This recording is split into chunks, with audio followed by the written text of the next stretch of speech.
All right, a bit of breaking news in the Warriors world, so I thought we'd just jump on. Initial reaction, I guess, to the news that Luke Metcalf has been granted permission or acceded a request from Luke Metcalf's manager to be able to talk to other clubs about his playing future from 2027 and beyond. To be honest, I didn't know what that meant. I had to Google acceded just to figure out that it means that they have granted him permission to, I guess, or at least acknowledge his request and they will allow him to do so. So at least for now, until we hear from Luke Metcalf and his management, it appears that Metcalf will be finishing up with the Warriors this year. He will finish out this year and then we'll look to return back to Australia. There's chat that the Bulldogs, that the Dragons are interested already. I believe the Bunnies were interested last time Luke was able to negotiate, so I'm sure that they will pop up too, plus some other clubs.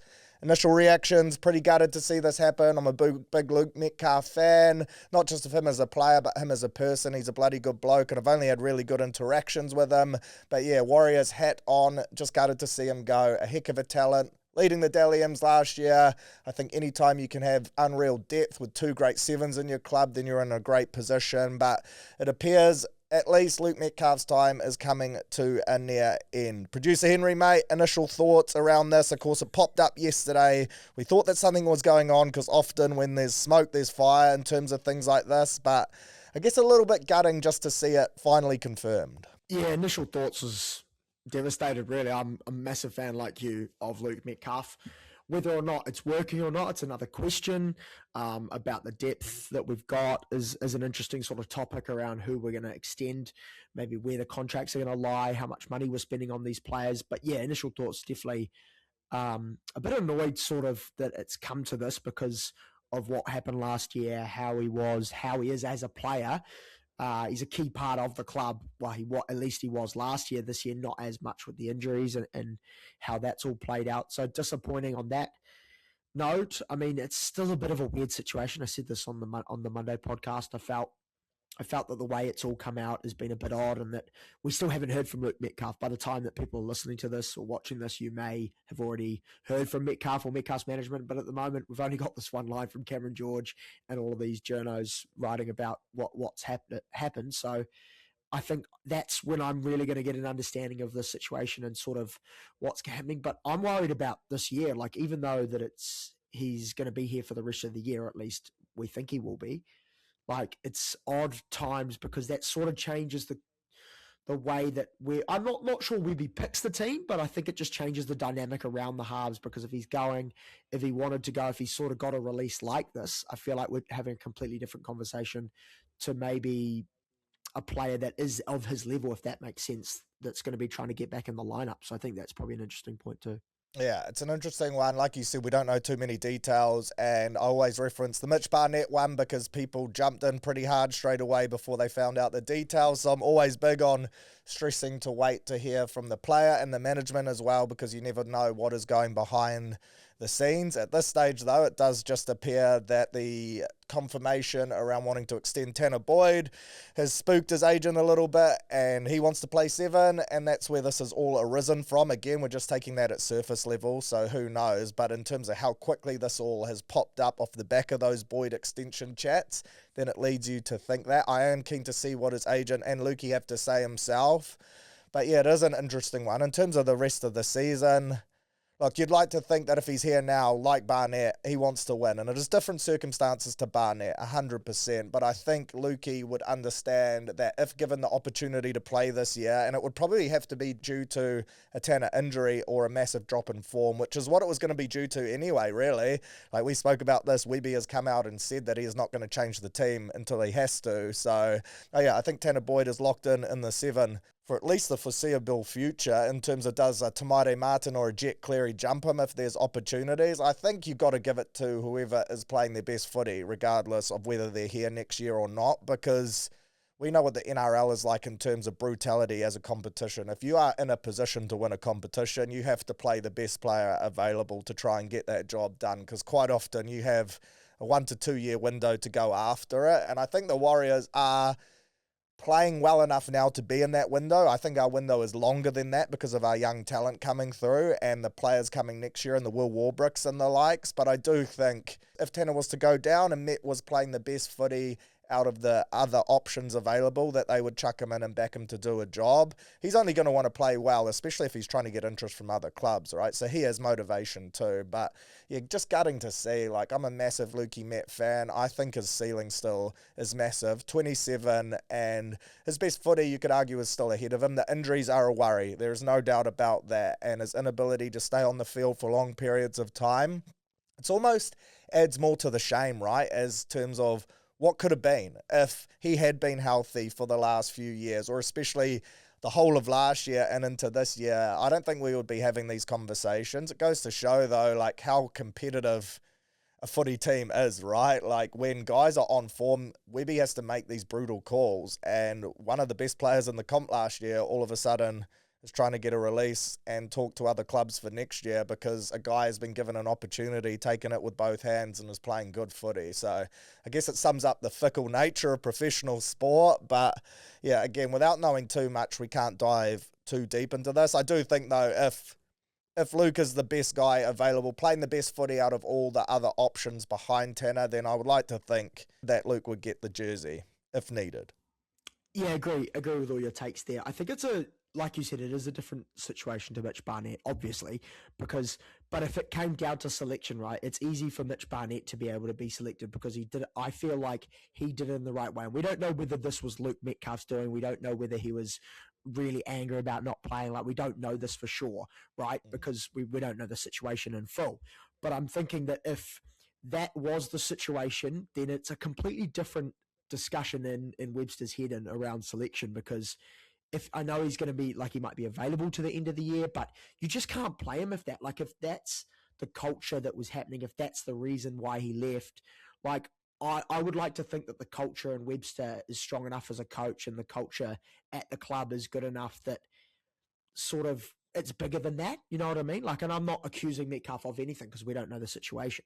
But if that was the case, then I'm struggling. I struggle with that. I struggle to see him play this year if that's the case. If it's a management thing, if it's just literally he's doing it the right way, he's keen to play for the rest of the year, but further than that, he's looking for other options, then that's a completely other conversation. But I agree with all your takes that I'd like to think that the culture of the club, I know it's a bit of a buzzword, but the way that the team is set up and the players around it is that it's healthy competition and that he is available to play if needed in the next couple of weeks.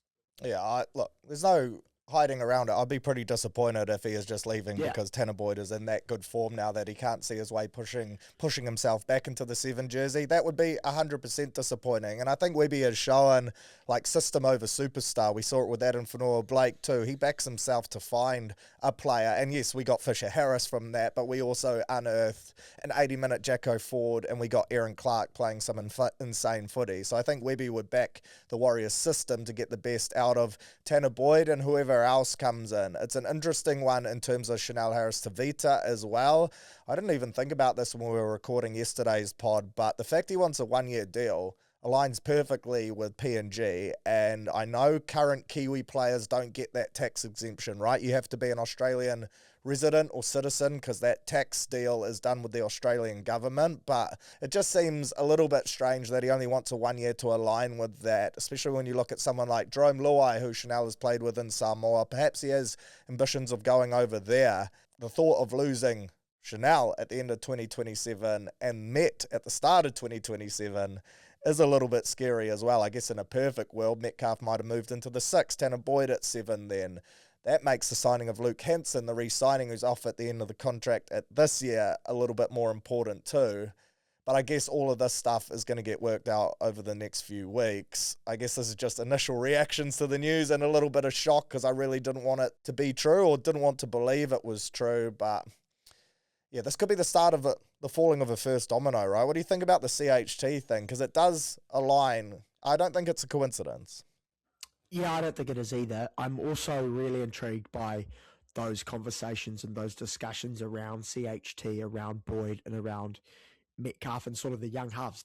Does Andrew Webster believe that letting Metcalf go and the salary that they're going to get and the salary cap that they're going to get for that, is he thinking that that's better than than keeping him fighting for a spot when they're realistically not going to be using him if they think that Tanner Boyd and CHT are going to stay and that's going to be your halves combo. Because if that is, then Webby's clearly made the right decision, because we're going to get a lot of salary cap money if Metcalf is to go, because of the way he's actually going to select the team going forward.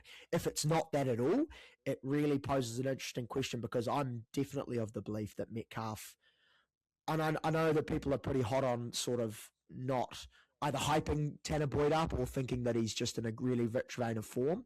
But I think that discussion around which one is more efficient going forward, who's going to be the person that actually we could build a team around, I think, and I have thought for a long time, it's definitely Metcalf over Tanner.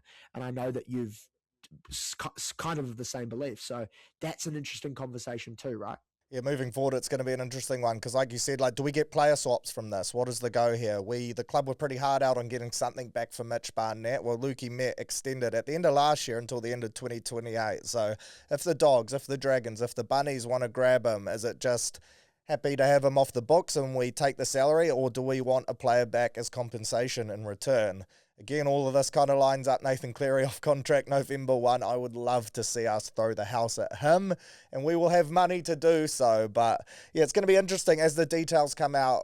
Keep saying it, but I really want to hear from Lukey first or his agent just to get some clarification around it all. I will be gutted if he is just leaving because it looks like Tanner Boyd has locked up the 7 in the meantime and he's not willing to fight for that jersey, because I think with the injuries and everything, the club has really stood by and given him an opportunity, and he's deserved those opportunities because when he has played really well. But yeah, I would be pretty gutted if that was the outcome. At the same time, we kind of just have to wait and see in regards to a bit more information. But yeah, there's going to be Sydney clubs lining up for Luke Metcalf, and of course he is from there, so it's going to be really interesting when you think straight away, like the Dogs need a 7, the Dragons need a 7, the Bunnies next year are in the market for a 7, so there is going to be already 3 or 4 clubs in the race. I'd say PNG and Perth Bears, once they are in, they will be looking to try and get a Luke Metcalf too. So I guess it's what he prioritises, but there's going to be no shortage of teams lining up to try and get him. I would be surprised if he doesn't go to a Sydney club, but also the worst possible thing would be like him not moving to a Sydney club, and like some of the reason is he wants to be closer to family, and then he's ended up going to like Perth or somewhere like that, because then there's just like compounding things that just aren't going to be good about the situation. You know what I mean? You kind of want it to have a good ending, a bit like the Mitch Barnett. Like compassionate grounds is a term that we've often used in Warriors terms, because they often get players that have to leave sort of like that. So hoping that this is sort of a better situation and it actually ends well, so that we can go forward with Metcalf this year. Because like you said, if he's the best player, if he gets asked to play games in the near future, he's got to be in the position to play that. And hopefully the culture in the squad and the way it's all panned out sort of is in the right spot for that.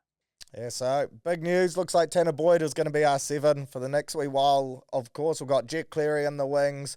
Tomato Martin signed at the moment too. We've got Hanson off contract at the end of this year. Chanel off contract at the end of next year. So it'll be interesting to see which moves the club makes. We've got Jai as well, who is due to come back. And look, team naming tonight in just over an hour. So it'll be interesting to see who is named for Magic Round and for New South Wales Cup too. But yeah, as this kind of develops, just processing it all, gutted to see this happen, gutted to see Lukey potentially not at the club from the end of this year. Interesting to see where he goes and what kind of details come out over the next few days as we hear from potentially Luke and definitely his agent. Watch the Sydney club scramble now, though. I would say his inbox will be going wild. But in the meantime, of course, podcast tomorrow, we will hopefully know more and we can go into more details. But until then, initial reaction, Luke Metcalf, free to talk to clubs for 2027 and beyond. A little bit gutted in Webby and Tanner Boyd we trust.